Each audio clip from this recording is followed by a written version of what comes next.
मामा, तुम्ही दादांच्या बरोबर होता, इतकी वर्ष तुम्ही दादांच्या बरोबर घालवली. दादाकडे मी आता गेले 2099 पासून 27 वर्ष झाली दादाकडे. पहिला मी शासनामध्ये होतो, शासनामधून 13 मध्ये निवृत्त झालो आणि निवृत्त झाल्यानंतरही दादाकडे आता जवळ 12-13 वर्ष मी खाजगी काम त्यांच्याकडे काम करत आहे. खरं तर दादांची दादा इकडे पुढे बघा. अनुभव तुम्ही या ठिकाणी पाहिले, काय नेमकी आठवणी काय दादा कितीतरी आठवणी अशा आहेत की न सांगण्यासारख्या, की त्यांनी समजा त्यांचा तो वक्तशीरपणा, स्वच्छता म्हणा, कामाचा टाईम. दादा जर समजे म्हणले तू सकाळी 6ला तयार राहा, तर आम्ही 5:30ला तयार राहायचो. आणि त्यांची जी लोकांचं काही म्हणणं आहे की बाबा दादा कडक होते, बोलायचे, पण तो भाग चुकीचा आहे. दादा कडक होते पण शिस्तीचे कडक होते. असे काही कोणालाही काय बोलत नव्हते ते.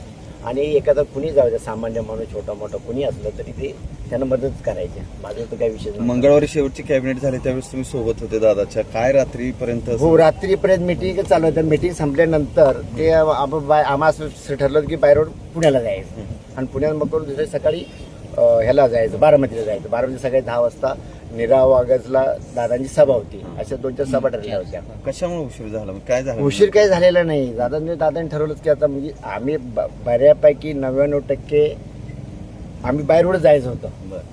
आमचं शंकर मुलगा आधी बॅगा तयारी ठरल्या होत्या की आपण बाबा बाय रोड जाऊया. पण ते काही उशीर झाला आणि हे ते दुसरे सगळ्या विमानाने निघाले. त्याच्यामुळे दुःख घडणं गेले. पण गाड्या नाही पाहिजे होती. मामा, सगळ्या बाबतीत दादा वक्तशीर म्हणजे सगळ्या बाबतीत फार काळजी घ्यायची. पण हे सगळं ज्यावेळेस तुमचं आधी ठरलं होतं की बाय रोडने जायचं, बदलला निर्णय कसा? रात्री उशीर झाला ना, काही मिटिंगमुळे जाता रात्री उशीर झाला. थोडासा उशीर झाल्यामुळे म्हणले मग सकाळी डायरेक्ट बारामतीला विमानानं जाऊया. जातो मग म्हणले तू उद्या बाय रोड पुण्याला आहे. मग मी बारामतीला पुण्याला येईन. मग मी मामा, सगळ्या तुमच्या म्हणजे जे सगळे SP असतील, तुम्ही असाल, सगळे इतकी वर्ष तुम्ही दादाच्या सहवासात होता, काय भावना जाता? भावना काय आता साहेब की एवढं दुःख वाटतं, एवढं की आम्हाला तर काय बोलू शकत नाही. आणि मला तर अजून माझं मन असं म्हणतं की दादा आपल्याच आहेत. अजून दादा गेलेले नाही. त्याचे फोटो बघितले ना तुम्ही, बघा त्यांचे फोटो बघा तुम्ही, म्हणजे किती वाईट वाटतंय साहेब. बघा मामा, ज्यावेळेस अजित पवार असायचे त्यावेळेस अजित पवार अनेकदा कॅनव्हास सोडून निघून जायचे आणि त्यावेळेस मात्र तुम्ही सोबत असायचं. कसं तुमचं टायमिंग ठेवायचं? नाही टायमिंग मी आता तुम्हाला पहिलं काय सांगितलं, दादा म्हणले जर 5ला म्हणले तर आम्ही 7:30ला तयार असणार. मग दादा रात्री 12 वाजो 2 वाजो गाडी आमची नीट सकाळी आम्ही अर्धाच गाडी तयार अगोदर. दादा म्हणले 5-4:30ला गाडी तयार असायची.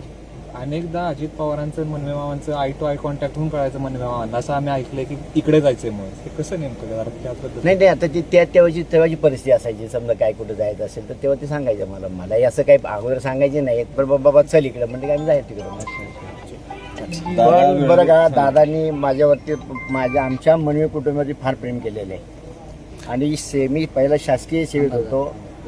त्यातून मी 2013 मध्ये रिटायर झालो. त्यानंतर आता 12 वर्ष त्यांच्याकडे खाजगी म्हणून काम केलेलं आहे. त्यावेळी शासनामध्ये होतो.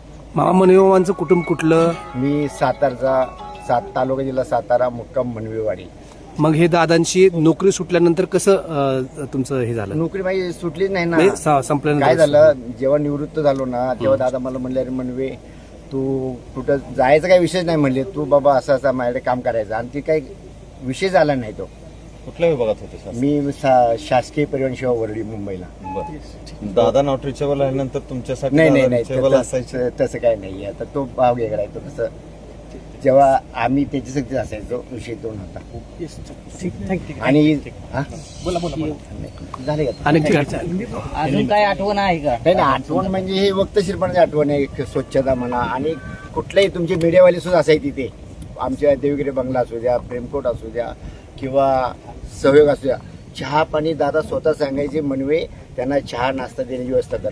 तुमचे TV9 वाले मुंबईला निम्याचे बघा प्रेमकोटला, तुम्ही कोण आहात तर ते त्यांना कंटिन्यू कोरोना काळामध्ये सुद्धा दादांनी जी सोय केली होती चहा पाणी नाश्त्या पाण्याची. थँक्यू.